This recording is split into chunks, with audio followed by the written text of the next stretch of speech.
কাউকে বাইরে থেকে দেখে এটা ভেবে নিও না যে সে অনেক ভালো আছে, আবার কাউকে বাইরে থেকে দেখে এটা ভেবে নিও না যে সে অনেক খারাপ আছে।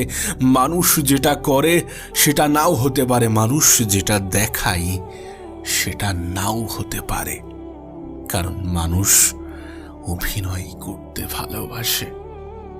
এ পৃথিবীর অনেক মানুষ নিজের কষ্ট গোপন করার ক্ষমতা রাখে। এ পৃথিবীর অনেক মানুষ নিজের কষ্টকে গোপন করতে পারে, আবার অনেক মানুষ মানুষের দুর্বলতার সুযোগ নিতে ভালোবাসে। আজকের দিনে দাঁড়িয়ে এ পৃথিবীর সব থেকে দামি জিনিস কি জানো? সব থেকে মূল্যবান জিনিস কি জানো? বিশ্বাস। হ্যাঁ, বিশ্বাস যদি ভুল মানুষের উপরে চলে আসে